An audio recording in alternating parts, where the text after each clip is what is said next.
Olá pessoal, boa noite. Nós vamos iniciar a última live do ano, entrevistando, conversando com o escritor Wilson José Couto, escritor nacional, que escreveu Iatrogenia, um erro fatal. Só esperar o Dr. Wilson entrar para a gente conversar sobre o livro dele.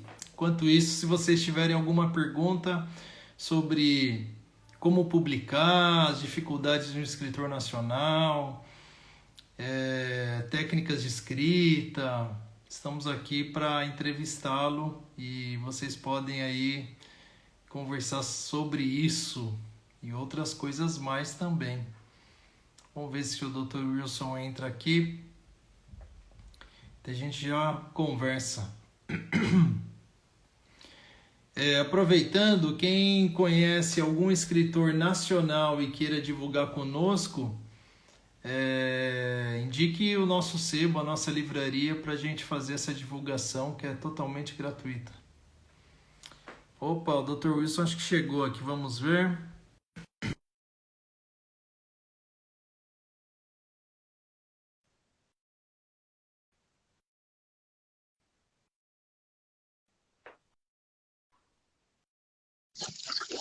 Opa! Ah, Oh, deu certo agora. agora deu. Tudo bem, doutor? Boa noite. É, Tá se ajeitando aí? deu certo agora pelo celular. Ah, Eu tá. estava, O, eu o, estava, o senhor estava tentando estava entrar pelo tentando. computador? Ah, Isso. tem que ser pelo celular, eu esqueci de avisá-lo. Ah, mas tá tudo bem. É, ótimo. Só tem que virar, doutor. Ele tá. Isso, Ok, ótimo. perfeito. Ótimo. Ok. Ô, doutor, seja bem-vindo. E Muito obrigado. É que eu estava tentando pelo computador. Como vai, Ângelo? Tudo bem? Boa noite a todos. tudo bem, tudo bem. Acontece, a primeira vez que eu participei de uma live também, eu fiquei tentando entrar pelo computador, daí o rapaz mandou mensagem depois dos 15 minutos, falou, eu tô te esperando aqui. Eu falei, mas não é pelo computador, não, é pelo celular. Só vou ler aqui o teu breve currículo, embora seja resumido, mas posso chamar de você ou senhor? Claro, por favor. Por favor, você, é óbvio. Embora você tenha um currículo extenso, mas aqui eu vou ler o que está no livro, que dá para ter uma Claro. noção do nosso entrevistado.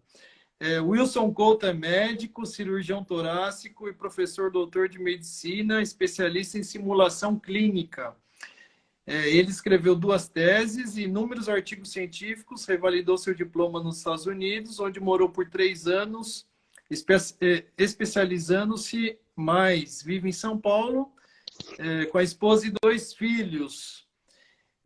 E aqui consta que o senhor é apaixonado por literatura, se inspirou nos clássicos e nos suspenses médicos, e principalmente do escritor Robin Cook. Isso. Quando a gente fala em literatura médica, de ficção, obviamente, a gente sempre lembra do Robin Cook, né? A nossa referência. Na minha experiência, nos meus 30 e poucos anos de idade, eu não me lembro de um escritor nacional se enveredar por essa linha. O senhor é pioneiro ou, na sua pesquisa, já encontrou algum colega e concorrente, vamos dizer assim, entre aspas, né? Não. Esse é um nicho, né, da literatura bem específico. São poucos representantes estrangeiros, né? O Robin Cook é o maior deles, sem dúvida. Tem a tese Gerritsen, também é uma outra escritora de suspenses médicos. E deve ter mais um ou dois estrangeiros, mas esses são os mais importantes. No Brasil, eu realmente desconheço alguém que faça esse tipo de literatura. Já tem, obviamente, escritores médicos, né, grandes representantes, Chekhov, por exemplo, era médico. Se você for ler alguns contos dele, né, ele relata várias experiências médicas dele, né? O conto famoso dele, a Enfermaria 37, se não me foge a memória, é um relato médico. E, então a experiência dele como médico proporcionou muita inspiração para ele.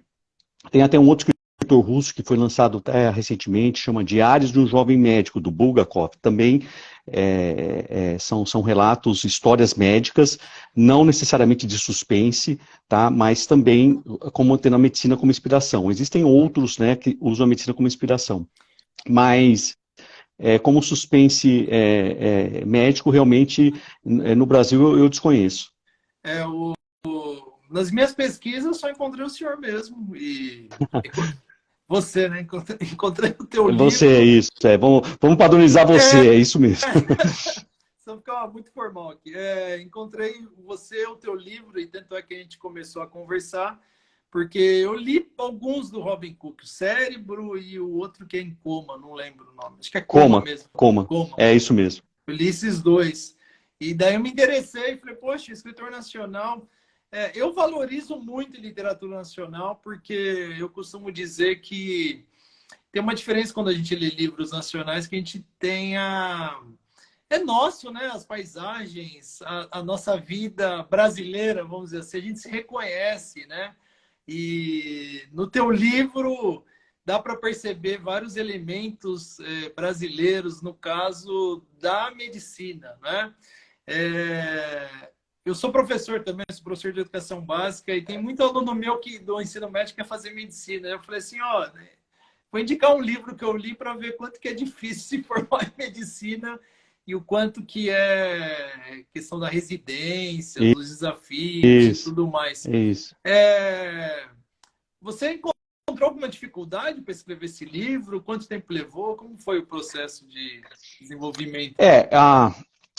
Eu tive a ideia, né, assim, eu sempre gostei de escrever, mas aí eu resolvi ser mais ativo no sentido, olha, vou escrever ativamente no sentido de produzir algo perene, uma obra, né? Então eu falei, eu já escrevia contos, tudo, mas nunca cheguei a publicar. Aí ocorreu a ideia do livro.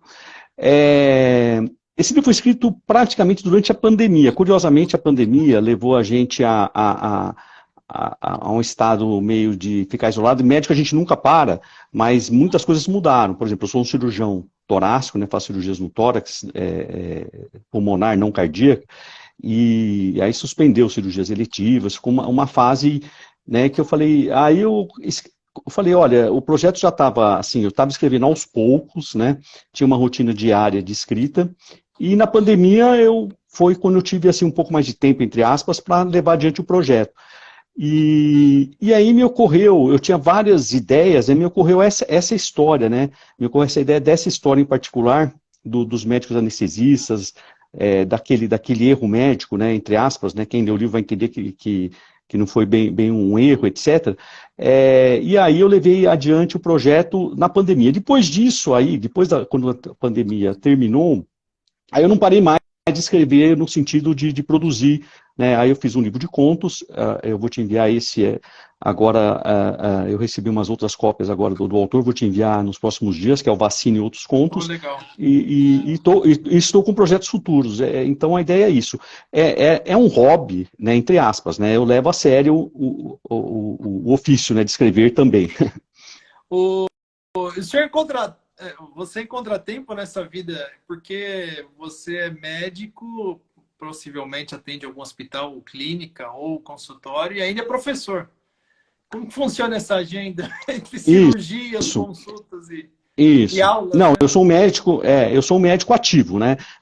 Eu trabalho num hospital público, eu tenho um consultório que atende convênios, então eu tenho uma parte clínica onde eu realizo atendimentos e cirurgias torácicas. Eu sou um cirurgião assim, ainda ativo, né?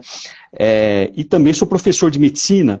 e no currículo, os currículos dos cursos médicos mudaram, né? Hoje eu sou professor de simulação, que fala, a gente trabalha com simuladores, que são aparelhos de alta fidelidade, né? Aqueles são manequins ou bonecos, né, que reproduzem as condições fisiológicas do ser humano. Então eu me especializei nisso, prestei a prova americana em simulação, tudo. Então eu exerço esse lado. A escrita eu encaixei na minha rotina, tá? Eu procuro escrever todo dia. Óbvio que tem semanas que é um pouco mais atarefado, tem dias que eu não consigo, mas eu tento escrever um número mínimo de palavras, né, por dia. O que eu levo em conta é assim, eu vi uma vez uma reportagem do John Grisham, né, que é um escritor, que é um advogado e escritor profícuo, né, e a rotina dele é escrever uma página por dia. Tá? E eu guardei esse número. Uma página por dia são aproximadamente 250 palavras. Não é tanto, se você for pensar, mas vai um tempo para você. Se você for sentar para escrever, você vê que que vai um tempo para você escrever essas 250 palavras. Então, eu procuro escrever isso. De 200 a 250 palavras por dia. Tem dia que eu não consigo, escrevo 100, né, mas procuro não pular dia. Essa mais ou menos a minha e quando eu pulo algum dia durante a semana, aí no fim de semana eu tento encaixar, né, tirar um pouco o atraso, digamos assim, né? Nossa, isso que é disciplina, hein? Poxa vida. O Adam Matos está aqui online. Obrigado, Adam, pela participação. Ele é escritor de terror. E ele escreveu aqui, quanto mais inteligente, mais coisas faz ao mesmo tempo, daí a prova. Obrigado. E como que é essa escrita? Tem um horário ou é no celular mesmo? É no receituário ali, se escreve para não perder a ideia? Não, eu já tentei de todas as formas, tá? Usando o computador, usando o celular, mas eu preciso ter um tempo assim, eu não consigo, por exemplo, se eu estou na faculdade, no intervalo, não dá para escrever, né, nesse horário. Ou se eu estou durante a minha atividade médica, assim, cirurgia, óbvio que não dá, mas eu falo, se eu estou atendendo pacientes, eu não consigo tirar um tempo para escrever ali, não dá. Eu normalmente faço isso, assim, à noite. Eu sou né, um notívago, digamos assim, né? Isso há muitos anos. Então, quando eu terminei tudo, assim, as coisas que eu tenho para fazer, a atividade acadêmica, assim, tudo, eu não vou sacrificar, por exemplo, agora eu tenho filhos um pouco maiores, mas assim, eu não sacrificava o tempo que eu tenho de família para fazer uma atividade, porque senão a gente já tem pouco tempo. Então eu procuro assim, quando todo mundo foi dormir, aí eu pego um pouquinho, aquele horário meu e escrevo. Essa é a minha rotina, e isso pode ser 11 da noite, meia-noite, 1 da manhã, eu produzo mais de madrugada, né? Algumas vezes eu até acordei mais cedo, tipo, dormi mais cedo, acordei bem cedinho para escrever, mas funciona melhor para mim de madrugada mesmo, é o hábito meu. Ah, mas isso é disciplina, bacana. A gente, eu escrevo, mas eu confesso que eu sou indisciplinado. Muitas ideias, não sento e escrevo e tenho essa rotina e possivelmente se eu tivesse disciplina a minha produção seria muito maior. Vamos falar sobre o seu livro, Iatrogenia, esse livro aqui, Um Erro Fatal. Está aqui a lombada, aqui a contracapa e foi publicado pela editora Viseu. Está aqui lá de Maringá, salvo engano, é Maringá, né? Salvo engano, do Pará. De Maringá, isso mesmo, de Maringá. Maringá, no Paraná. Wilson, iatrogenia é um nome, é um termo técnico, né? Não foi arriscado por um título, não? O que você acha? Ou a intenção era essa mesma? Sim. Teve uma pergunta aqui de um colega interessante, que ele falou se a inspiração foi baseada em fatos reais. Eu vou responder. Não, iatrogenia é um termo técnico, extremamente técnico. Eu fiquei em dúvida se eu usava ou não. Mas eu quis usar um pouco de propósito para chamar um pouco a atenção. E aí, logo na sinopse, eu coloco a definição de cara, né, o que é iatrogenia, tá? E a capa do livro remete à medicina, né? Assim, dá para se perceber que é alguma coisa relacionada à medicina. Então eu usei de propósito o termo, tá? Sabendo, muita gente que eu falava iatrogenia, todo mundo sabia o que era, eu explicava e falava, né? E tentei. Não sei se ajudou ou não, francamente ainda não sei, mas a princípio parece que sim. Ajudou. Quanto à inspiração, bom, é assim, existe aquela máxima, a gente escreve sobre o que conhece, né? É um caminho mais fácil, entre aspas, né? Para mim, é mais fácil, natural, escrever das situações da medicina. Sim, existe inspiração em fatos reais, tá? No caso de Iatrogenia, o desenrolar da história é ficção, pura ficção, tá? Aquilo que aconteceu no livro não aconteceu na vida real, obviamente, mas tem algumas situações médicas ali, que se você observar no livro, né, que tem vários... Uma preocupação que eu tinha era que as histórias, ou as coisas que aconteceram na medicina ficasse entendível, né, para quem estivesse lendo, entendível, né, entre aspas, né, ficasse, que as pessoas entendessem o que estava se passando. Então, por exemplo, temos lá um caso do derrame pleural, né, que é a água em volta dos pulmões, causado por um câncer que um dos personagens tem. Então, essas situações acontecem no dia a dia. Tá? Aquele tipo de cirurgia ou problema que levou ao acidente do centro cirúrgico, o acidente não é real, né, é ficcional, mas aquele tipo todos os procedimentos em si são reais, são assim, possíveis de acontecer, né? Então, assim, existe uma inspiração em fatos reais, mas óbvio que a gente usa isso como ficção. Eu nem, do ponto de vista ético, né, eu nem poderia descrever uma situação real dessa forma, né? Assim, aquilo ali, por exemplo, o que aconteceu no livro não aconteceu na vida real, é um livro de ficção mesmo. Mas a gente, como todo livro, como todo escritor, ele usa situações do dia a dia, a observação do seu dia a dia, né? Essa é a tarefa do escritor, né? Ele transforma as situações corriqueiras do dia a dia em fonte de inspiração para a sua produção. O que me chamou a atenção os dois personagens principais, né? O Paulo e o Fábio, né? Isso. São amigos e depois cada um toma um rumo aí interessante, mas o processo de formação enquanto médico é aquilo mesmo, de residência, de professor preceptor, alguma coisa desse tipo, de assistente. É aquela angústia sim. mesmo. É aquilo lá. No caso, aí eu sou um cirurgião, eu tenho uma formação de cirurgia. Como a história envolve anestesistas, tá?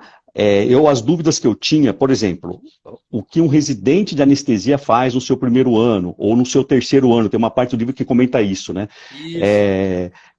Isso aí eu tenho um amigo, né, que se formou comigo, eu agradeci ele até nas dedicatórias, a Dr. Bob Chang, e eu falei, quando eu estava escrevendo o livro, surgiu a ideia, eu escrevi para ele, falei, Bob, eu estou fazendo um livro assim, você pode me ajudar no que eu precisar? Então eu mandava para ele o que eu precisava, e ele me esclarecia. Tem algumas drogas anestésicas lá que eu sei, mas, por exemplo, dose, como faz, etc., o que cada uma faz, não é o meu dia a dia, então eu perguntava para ele.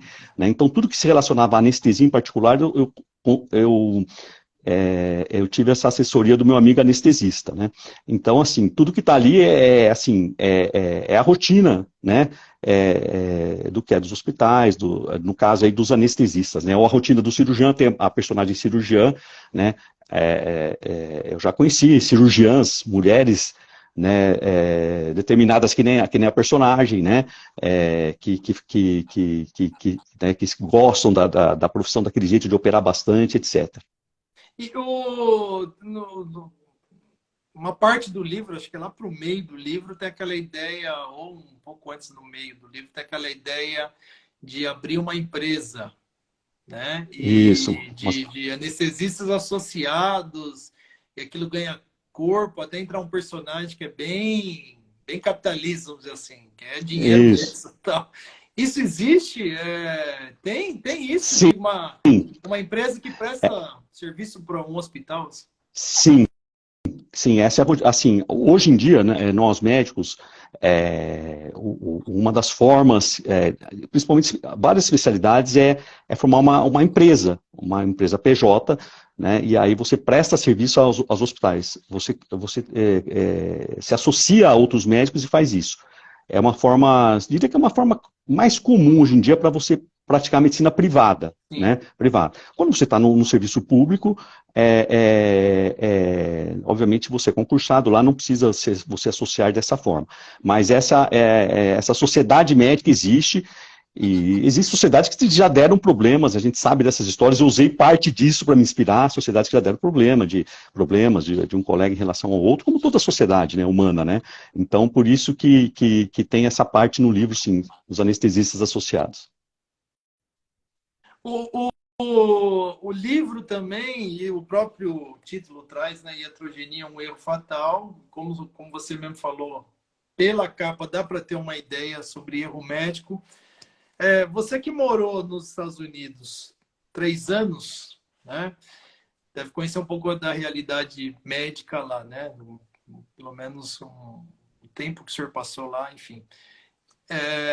Como que o erro médico é encarado lá nos Estados Unidos e aqui no Brasil? Porque eu tenho a impressão que quando ocorre aqui no Brasil, o médico dificilmente é punido, ou isso é uma... Estou falando assim de leigo, de quem está fora, né? Ou isso é uma impressão minha, ou como que é isso nos Estados Unidos aqui no Brasil? Essa questão bom, erro médico, né? Esse termo... hoje em dia a gente diz assim, não são só erros do médico que levam a problemas no paciente. Então a gente fala, seriam erros do sistema de saúde. Existem erros por falhas no sistema, como a gente diz. Existe uma teoria, aquela teoria chamada do queijo suíço, né? O queijo suíço, ele tem aquele monte de furinho, né? Então, para acontecer um evento adverso, tá? Que a gente chama, é o termo mais adequado do que iatrogenia. Você imagina uma flecha, ela tem que acertar, tá? Atravessar todos os furinhos do queijo para sair do outro lado. Isso acontece. Então, seria como se fosse um acidente de avião. Tá? Existe uma sequência de erros que levam, tá, à iatrogenia no paciente. Na medicina, isso acontece. E existem erros médicos mesmo por né, aí, negligência, imperícia, etc., né, por falha mesmo mais grosseiras. Nos Estados Unidos, essa questão da judicialização, tá, de tentar se punir o médico e o sistema, começou bem antes. Tá? A medicina lá é um país capitalista, a medicina tem um perfil, tá, mais econômico, tem vários pontos extremamente positivos na medicina americana e alguns nem tanto. Então, já tem há muitos anos a questão dos advogados, os médicos já fazem seguro médico, os hospitais, etc. Aqui veio um pouco depois, mas olha, assim, tudo as mudanças que ocorrem ao redor do mundo também chegam aqui. Então, hoje, tá, também... isso também acontece no Brasil. Tá? Tem a chamada judicialização, onde tenta se punir o médico, entre aspas, o sistema de saúde pelo que aconteceu com o paciente, mas não é assim, hoje em dia não é tão assim, o médico não é punido, não é bem assim não, tá? Você tem que ser bem responsável pelo que você faz, porque existem sim os processos, etc. Então, isso já está aqui, tá, também. Assim, o que acontece é o seguinte, se você nos Estados Unidos, que eu observo isso, se você trabalha num grande centro, que nem o que eu fui lá para me especializar, as pessoas têm a precaução, entre aspas, com o medo da judicialização, mas também não se preocupam tanto, tá? Porque eles são bem resguardados e sabem que tem um padrão de qualidade normal. E aqui também é a mesma coisa, tá? Você não pode fazer da sua prática ficar com fantasma, assim, o erro. Não, você tem que fazer aquilo com competência da maneira que você sabe. Mas existe sim, médicos são punidos. É que tem essa impressão, às vezes, por causa... que os processos são muito bem apurados, particularmente no que diz nos conselhos de medicina, e mesmo na justiça, tá? Para você constatar, falar assim, olha, houve um erro mesmo, precisa ser muito bem provado, tá? Porque muitas vezes existe um certo aproveitamento da situação para tentar punir alguém de uma coisa que não ficou bem provada. Às vezes não é culpa só do médico, uma série de coisas. Então, precisa ser muito bem provável que houve um erro, etc., para se punir alguém. E a justiça, eles investigam bem isso sim, tá? Que a justiça no Brasil é lenta, né? Como em todo mundo. Aqui também, já melhorou bastante, mas ainda é lenta. Então, por isso que demora e dá essa impressão, entre aspas, de impunidade, tá? E os conselhos de medicina também são cautelosos, tá? Algumas vezes até em excesso, pode-se questionar isso, mas eles são cautelosos antes de impunir uma culpa a alguém que realmente não tem. Mas, assim, as coisas não são assim, não fica sem punição, não, tá? Ou sem avaliação, pelo menos, Sem, né? sem apuração, né? Enfim, Apuração, apuração, apuração. exato, exato. Eu acho que o ponto-chave do teu livro é justamente o seguinte, o seguinte, quando eu li a capa e a sinopse, eu pensei, um erro fatal, deve ser algum médico cometeu algum erro, foi preso e mudou a vida de alguém, de uma família, destruiu e tal, né? Que é um enredo mais ou menos que a gente vê nesses programas policialescos, vamos dizer assim, né? Geralmente acontece com mulheres, né? Acontece com mulheres que fazem procedimentos estéticos. Né? Tem lá a cirurgia que deu errado, ou enfim, imperícia, e daí acaba com a família, aquela coisa e tal. Eu achei que o livro ia seguir essa narrativa. E quando eu peguei para ler, sabe quando a gente lê, pega um texto, mas já sabendo mais ou menos o que vai encontrar, né? E acho que o ponto-chave do teu livro é justamente esse erro médico não ter nada a ver com o que eu imaginava e com o que a gente assiste na televisão. Né? É um erro médico que a gente não pode adiantar aqui, senão, né, vou acabar entregando no livro. Mas o sucesso da tua escrita, eu já parabenizo, é justamente levar esse erro médico, mas numa outra ótica e um suspense danado, e a gente só descobre depois o que foi esse erro médico, né? Isso, Quando, isso, isso. quando você começou a escrever, você já tinha ideia do fim? Ou como que é o processo de escrita? Você começa a escrever um livro, no caso, esse romance, você já começa escrevendo já sabendo o final, ou já sabe o final, mas não sabe o início? Como que é esse? Ou vai escrevendo e as ideias vão vindo? Assim, eu crio já os tópicos principais, que seria o enredo, né? Eu anoto isso. Eu não tenho o hábito de detalhar demais essa fase, assim, escrever o enredo, o script, de forma longa. Eu anoto os tópicos principais de cada capítulo, isso eu já tinha. Algumas coisas cresceram, tá? Algumas coisas foram, assim, quando você escreve, obviamente você deve saber disso, né? Algumas coisas você cresce na hora, tá? A história. Eu já tinha ideia de como eu faria aquele enredo todo, mas algumas coisas, contando a história dos médicos desde o início, colocando um prólogo que dava a entender o que tinha acontecido, né? Do que eles estavam envolvidos num processo judicial, e depois a coisa foi crescendo. Então, eu anoto os tópicos principais, já tinha a história na cabeça, mas eu não faço isso assim, cada detalhe eu não construo antes, algumas coisas crescem da maneira que você vai escrevendo. E realmente o cuidado que eu tinha era, assim, demonstrar que tinha sido um erro médico, né, e atrair o leitor para isso, mas mostrar que foi algo diferente que isso, né? Que quando você lê inicialmente, você fala, poxa, acho que vai ser isso, vai punir, vai ter uma história banal. Então, banal eu não diria, é uma história comum, como você estava imaginando, que a gente lê nos jornais. Então, eu quis fazer algo que realmente puxasse o leitor para isso, mas que depois mudaria completamente. E a vivência enquanto médico e professor te levou, você já comentou um pouco sobre isso, mas eu gostaria de saber, essa vivência dentro de hospital como médico e como professor, te levou a escrever o livro? Você percebeu algumas coisas que aconteceram, alguma conversa e falou, ouviu alguém que você se baseou para escrever um personagem e falou, isso aqui dá uma história, isso aqui dá um romance. Como que foi Sim, sim. essa... Não, nós tiramos algumas coisas da realidade, alguns. Todo mundo se inspira em algo. Alguns personagens eu me inspirei em algumas pessoas, não exatamente na pessoa completamente, mas características de personalidade. Como eu já falei, eu já conheci cirurgiãs, né? Mulheres que são extremamente assim determinadas, né, gostam de operar, porque a cirurgia há muitos anos atrás era uma profissão masculina, e hoje em dia mudou completamente, né? A medicina hoje é uma profissão feminina, né? Em todos os sentidos, né? Assim, em termos de quantidade, de qualidade, né? Em tudo. Então isso você você observa isso no seu dia a dia, você tira essas inspirações, essas fontes do seu dia a dia, sem dúvida alguma.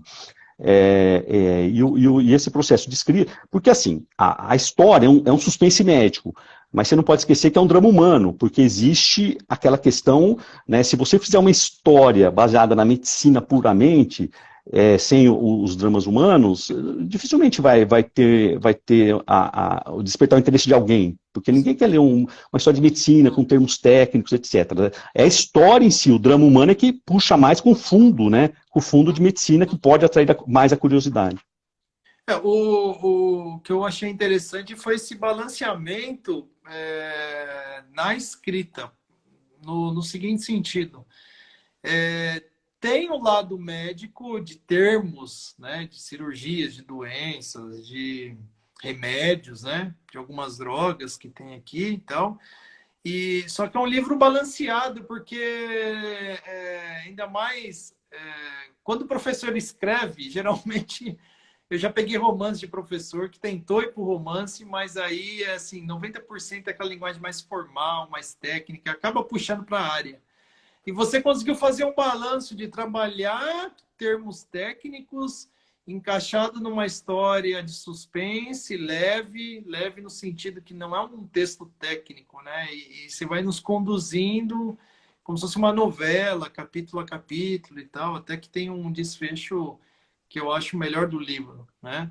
Então, eu gostei desse balanço, desse cuidado, né? Não sei se isso foi pensado antes ou foi meio que, vamos dizer assim, na sorte, mas você chegou a planejar isso ou foi quando você viu, falou, olha, consegui encontrar aqui meio que sem planejamento, né? Sem dúvida, essa era uma preocupação que eu tinha, tá? Eu falo assim, não transformar o livro num livro que não fosse para médicos, não. Eu queria que o livro fosse para o público leigo e entendesse. Existe a questão da linguagem, assim, de geração, por exemplo, né? A gente às vezes tem a tendência de usar palavras ou termos que talvez um jovem tivesse mais, assim, não tivesse habituado e estranhasse. Então, mas eu tinha essa preocupação, tá, de transformar, e essa preocupação, eu produzi outros textos semelhantes, né, no meu livro de contos, e eu sempre tive preocupação de transformar a linguagem de uma forma que a pessoa compreendesse. E existe isso sim, tá, essa preocupação. Eu tenho uma leitora beta, né, entre aspas, né, que é a minha filha, né, ela estuda, ela está fazendo o college nos Estados Unidos, ela estuda literatura, etc. Então ela não lia, eu não tinha tempo de ler tudo, mas com as coisas mais críticas eu dava para ela ler, eu via se ela compreendia. Tá? Quando ela falava que compreendia, eu ficava mais tranquilo, no sentido de continuar. Para quem está chegando agora, nós estamos falando sobre o livro Iatrogenia, um erro fatal, do Dr. Wilson José Couto. Eu separei um trecho aqui, eu posso ler? Ou o senhor Claro, por você quer favor. ler? Eu separei um trecho aqui só para dar um aperitivo, né?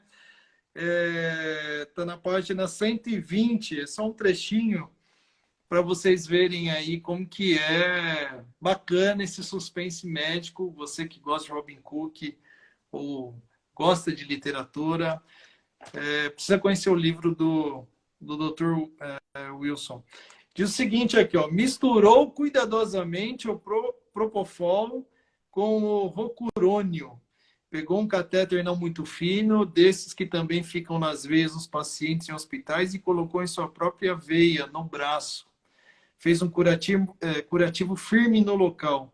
Colocou a solução preparada na bomba de infusão e ligou-a na tomada, testando se estava tudo certo para a infusão.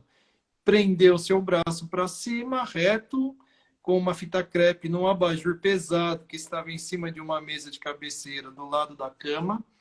Era para evitar quaisquer problemas com dobras nos equipos, como são chamados aqueles pequenos tubos plásticos que iriam carregar a mistura de medicamentos. Com certa dificuldade, virou o corpo lentamente e com a outra mão ligou a bomba de infusão, que já estava programada com velocidade alta. Olhou aquele líquido branco ir pelo equipo e chegar em sua veia rapidamente. Eu não vou contar o que vai vai acontecer depois. Mas, poxa, antes de chegar nisso, tem toda uma história que o personagem vai para casa, meio depressivo, pudera também, pelo que passou, né?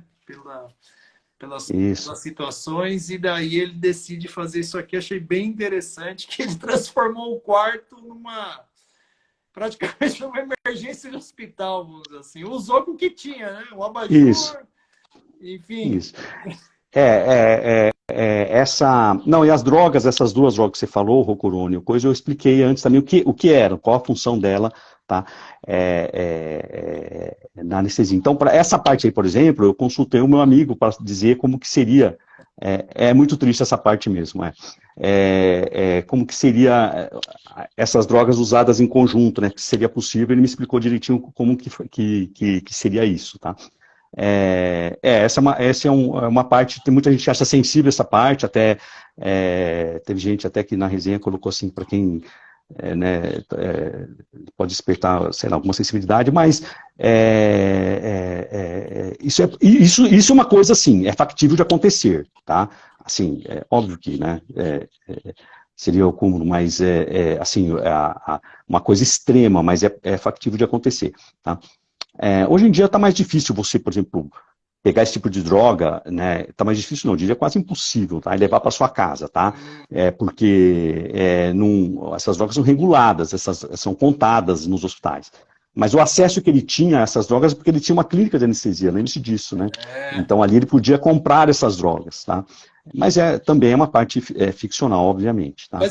Mas desculpa. Claro. É um outro ponto também, isso aqui já está na página 120, já está caminhando para o fim. É outro ponto também que Pelo personagem, eu não esperava. Okay. Eu lembro como se fosse hoje. Eu moro no interior e trabalho em São Paulo 3 vezes por semana.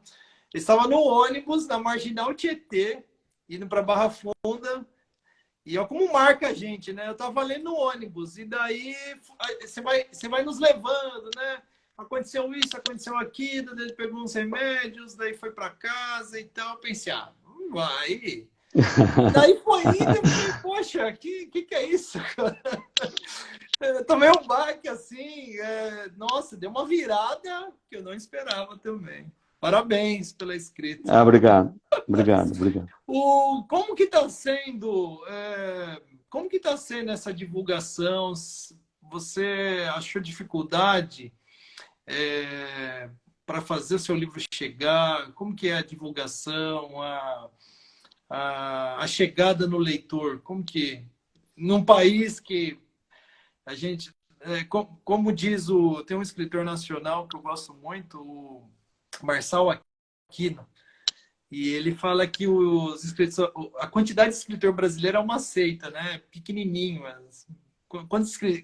De leitores. Quantos leitores a gente tem num país milionário como o nosso, né? Agora, 200 e poucos milhões de pessoas. Ele fala, 300 mil leitores, 500 mil, assim, que leem realmente, é uma seita. É um grupo fechado. Como que faz para chegar nessa seita, vamos dizer assim? Tem muita dificuldade? Sim, é um grupo pequeno, tá?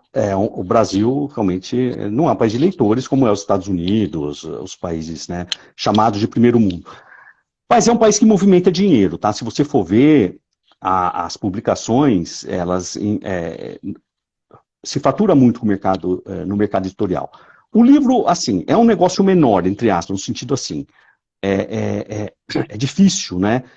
Você vender um livro, tá?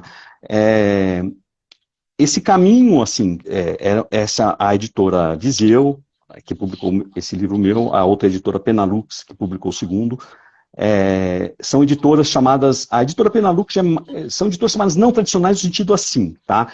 Não são as grandes editoras que colocam livros em livraria, tá? E aí o caminho é difícil, tá? Para você chegar, como fazer esse produto seu, que é um livro que você fez, você quer que seja lido, pode gostar ou não, criticar ou não, ok, mas quer que chegue no consumidor. E é difícil o caminho, esse caminho independente, entre aspas, tá? O meu não é totalmente independente, porque eu tenho editoras que têm um selo, mas, ou se você pode usar a autopublicação, publicar no Kindle, no KDP, né? Mas é difícil, tá? E eu já sabia que era difícil, não entrei iludido nesse mercado, tá? Mas, na realidade, é mais difícil até do que eu imaginava. E por isso você tem que... Sabe, eu procuro estudar como fazer, tá, esse livro chegar, tá, no maior número de pessoas que eu quero que leia. Então eu vejo técnicas de marketing digital, porque se você for, tá, contratar os serviços para divulgar tudo isso, tá, você já teve o trabalho de escrever tudo, não tem lucro com o seu livro, tudo. E o que mais tem são pessoas querendo indicar fórmulas milagrosas para o escritor principiante, tá? Vender o seu livro, eles falam que vai ser um sucesso, etc. E não é bem assim, não é bem assim. Algumas editoras que eu mandei, eles queriam cobrar muito caro, inclusive. Eu falava, algumas eu até dava assim, uma corda para ver até onde eles iam chegar. Não, esse livro vai ser um sucesso. É mentira, tá? É mentira, a realidade é bem diferente. Então, esse trabalho, eu diria que hoje, escrever é um hobby, entre aspas, isso me dá prazer. Divulgar o livro e fazer ele chegar é o mais difícil, muito mais difícil. Tá? Então, óbvio que você fala assim, eu queria que meu livro fosse um best-seller, óbvio que eu queria, gostaria que tivesse entre os mais vendidos, etc. Mas isso aí não é não é uma coisa que eu tenho assim, um sonho que eu falo assim, isso eu não vou atingir, eu posso atingir isso, mas eu tenho os pés no chão de quanto isso é difícil, e tem que ser um trabalho constante. Tá? Eu falo assim, bom, o nicho de suspense médico, tem pouca gente fazendo, quem sabe se eu desenvolver algo nesse sentido, eu possa, né, vir até ter mais conhecimento disso. Concursos literários, uma série de coisas. Eu achei uma alternativa, por exemplo, que eu falo, eu escrevo contos, então tem algumas coletâneas que eu mando o meu conto, isso ajuda a divulgar o seu trabalho. Óbvio que eu não faço isso com a intenção de divulgar, mas ajuda, tá? Mas é difícil, tá? Você fazer o seu livro. E lembre-se o seguinte também, o mercado editorial no Brasil, ele está tomado, tá, por publicações estrangeiras. As editoras grandes, elas não querem um autor desconhecido. Ela não vê se tem qualidade ou não, a verdade é essa. Chegar numa editora grande, eles não vão nem avaliar o seu trabalho. Tá? Ele pode ter anos depois ele pode ser reconhecido, um tempo depois ser reconhecido, mas eles não vão avaliar, porque eles querem autor que venda. Isso ele vai pegar um best-seller estrangeiro, a Colin Hoover, né? Ele vai publicar, vai pegar um best-seller internacional, que já está vendendo bastante, vai publicar, alguém da mídia, que já é conhecido, tá? Big Brother, etc., que pode vender, é isso que eles querem. Óbvio que tem exceções a essa regra, tá? Mas como furar esse cerco, aí é que é o problema. É um trabalho em andamento. É andamento, Eu tenho um livro publicado em 2014, né? Meu solo. Eu vi. Primeiro, depois até preciso mandar um para você. Eu comecei com contos também, participando de concursos literários. Ganhei alguns, tal, ganhava antologia, né? Ganhava publicação. E deu partir para a escrita solitária, mas aí também eu entrei numa selva, né? Você já começa a passar aperto na hora de publicar. O meu foi físico também. Já você é seduzido por ideias mirabolantes de um monte de editoras. Isso. E prometem mundos e fundos, e depois, depois que você está com o livro publicado, você espera, não, que vai estar em tais livrarias, ou a gente vai fazer isso, fazer aquilo. Não faz nada. Exatamente isso. E a gente, aquilo que você acabou de concluir, né? É uma constância, né? É uma constante construção, e a gente vai tentando aqui, tentando ali, e manda o livro para alguns não leem e esquece da gente, é normal. Isso. É curioso que às vezes até os seus amigos não leem seu livro. Eles falam que vão ler, mas eles não... né, óbvio que... Né, às vezes a pessoa fala, pô, o seu livro, vou comprar, querer um autógrafo seu. Que nada, os caras esquecem o dia a dia, o cara não tem o hábito de ler. Então você fala assim, pô, se todos os meus amigos comprassem um livro meu, né, mas isso não acontece. E não é culpa, você não vai ficar com raiva do seu amigo porque ele não leu seu livro, etc. É problema dele, né, assim. Mas é assim mesmo. Alguns até não gostam que você escreveu, falam, fala, puta, esse cara escreveu um livro aí, né? Tem aquela coisa também de a pessoa, às vezes, ela gostaria de fazer uma coisa, não fez e não gosta que você fez. Tem isso também. Mas assim, né? Então, deixa pra lá, né? É por aí. Mas eu Tá recomendo preparado. a quem. É isso, assim, quem vai, fala assim, eu quero escrever, quero publicar, existe hoje alternativas viáveis, desde a autopublicação, etc., mas tome muito cuidado com isso que você falou, o canto da sereia, tá? Que a pessoa vai te prometer um monte de coisa, tá? As editoras não tradicionais vão te prometer um monte de coisa, que vai colocar seus livros em um monte de lugar, que vão vender, que vai divulgar, e é mentira, tá? Depois que o livro tiver, você corre o risco de ficar com um monte de livro lá, tá? E você vai... E outra coisa, esse negócio de falar que você vai vender o seu livro é uma coisa assim, sabe? Eu não vou ficar com o meu... Assim, tem gente que talvez tenha esse lado, tá? Mas não é o meu. Eu não vou ficar com um livro falando assim pra pessoa, ó, eu tenho o livro aqui, você manda o meu dinheiro quando... Para mim não fica legal isso, eu nem tenho tempo de fazer isso. Também. Tem gente que consegue desenvolver esse lado, né? Então, esse negócio de falar, não, eu vou imprimir 500 exemplares do seu livro, você vende, você vai vender fácil. Mentira. Tá? Tome cuidado com isso. Existem alternativas viáveis em conta, desde a autopublicação até com editoras, com impressões, com livros impressos, que você consegue viabilizar esse projeto sem cair no canto da sereia. Isso mesmo. Ô, Wilson, caminhando para o fim, quais são os seus projetos literários para o futuro? Eu sei que você falou que escreveu um livro de contos, né? Qual que é o título? É sobre vacinas, né? Não, o livro é de assim, Vacina e Outros Contos. Vacina é o título de um conto.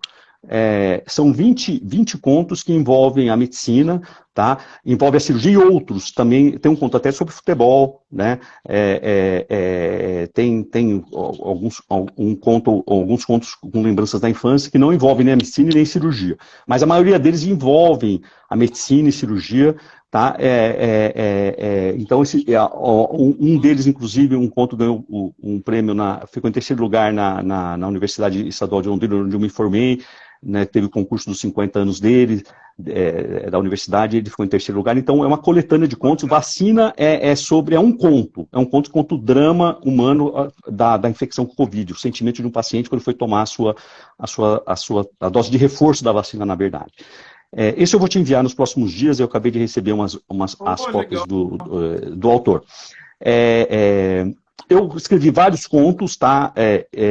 Escrevi um sobre futebol, a editora Campo Bola, que é uma editora independente, saiu. Escrevi um conto policial, que vai sair, né, da editora Persona, uma coletânea sobre contos policiais. Tem mais uns 3 que estão circulando e estão sendo avaliados de coletâneas, né? E de livro, tá? Eu estou escrevendo um outro que eu acredito que até o meio do ano que vem esteja pronto, que é uma história baseada em fatos reais, num livro que relata fatos reais que envolvem a indústria de medicamentos genéricos, tá? O problema, assim, é um problema grave que teve com a indústria de medicamentos genéricos, que envolveu os Estados Unidos, onde teve uma investigação séria sobre isso, com a indústria indiana, chinesa e indiana, particularmente indiana, e que chegou na gente, mas, assim, passou e não foi bem avaliada essa história dos medicamentos, alguns dos medicamentos, não estou falando que o genérico é ruim, não, tá?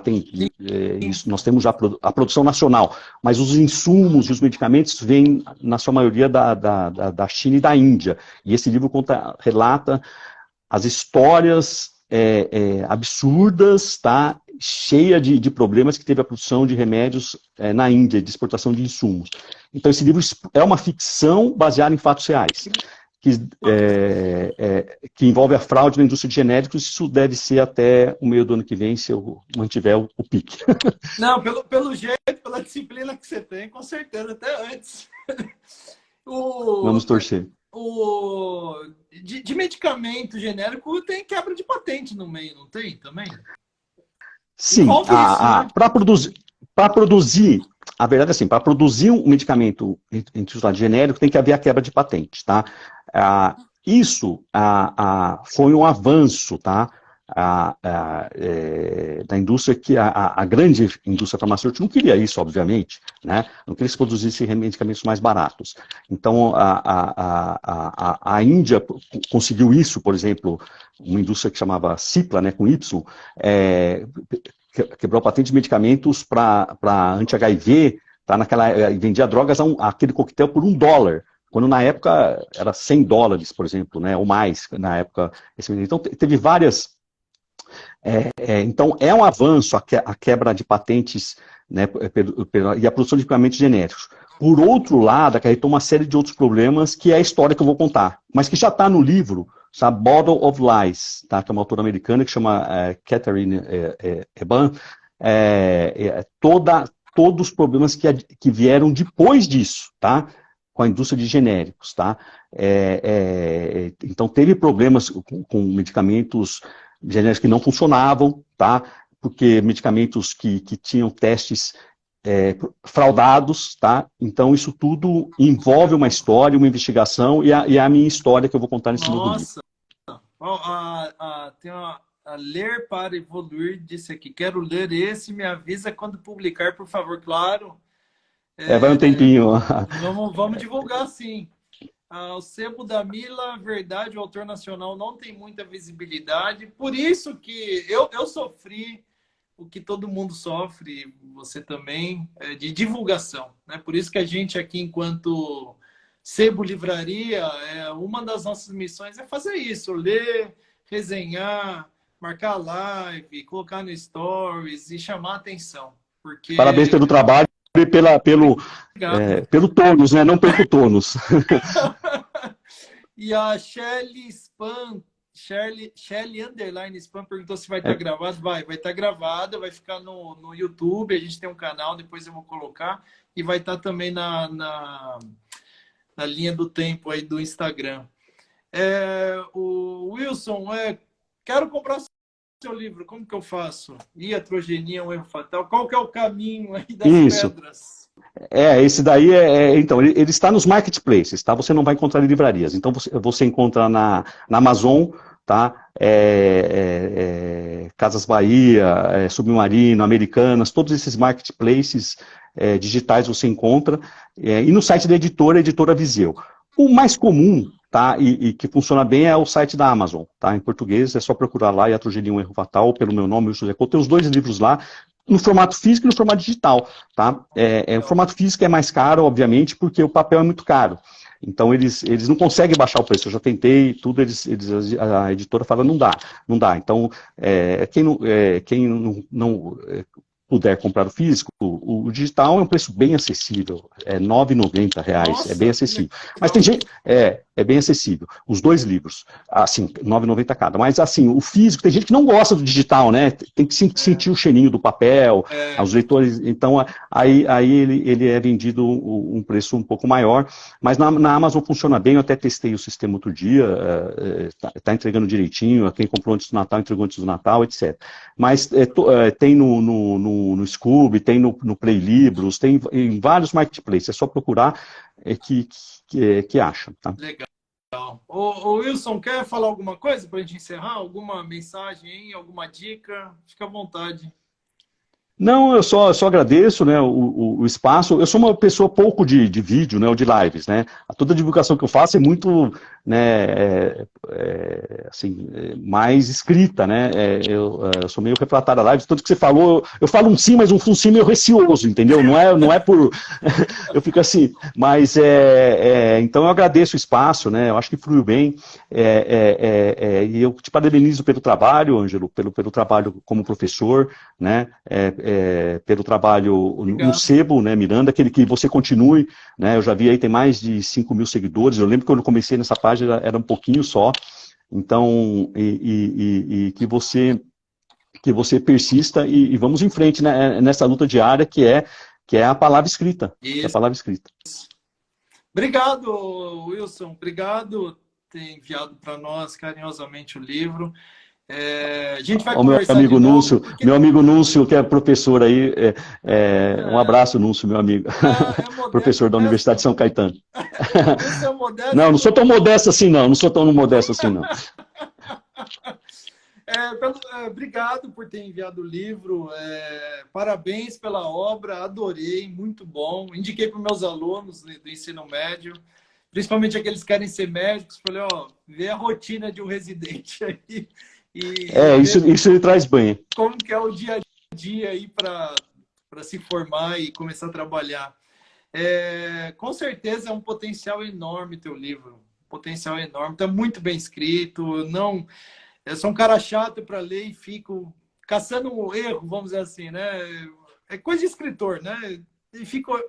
Não encontrei nada de ortografia, de personagem Obrigado. solto, trama solta. Sabe aqueles personagens que aparecem e vão embora? São só legal. Não tem isso. É um livro muito bem feito. É o teu primeiro, Wilson, publicado? É o primeiro? Esse é o primeiro, é o primeiro publicado. Isso. Tá? Muito obrigado.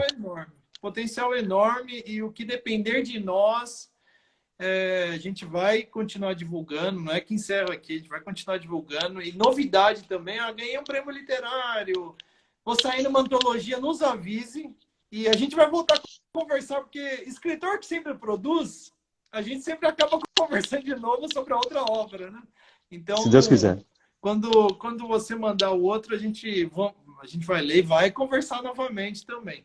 Então, para encerrar, pessoal, está aqui o livro do Wilson, Iatrogenia é um erro fatal, da editora Viseu. Pode ser encontrado na Amazon, digital mais barato, ou físico, se você preferir, o cheiro do papel, que é maravilhoso.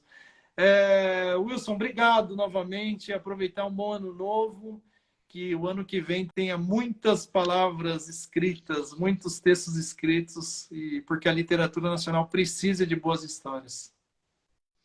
Valeu, Ângelo, muito obrigado. Obrigado às pessoas que ficaram aqui, participaram, entraram, alguns saíram, os que entraram agora. Um abração a todos e bom ano novo para você e vamos em frente. Desculpe aí ter entrado não percebi que era só pelo celular, mas a próxima vez a gente corrige. Um abração, viu? Bom ano novo. Imagina, foi uma conversa agradável. A hora passou um pouquinho mais de uma hora, mas foi muito gostoso. Nossa, a gente nem vê, a gente nem vê. Muito bom. Grande abraço. Obrigado, Wilson. Obrigado, você também. Tudo de bom. Obrigado, tchau. Abraço em todos.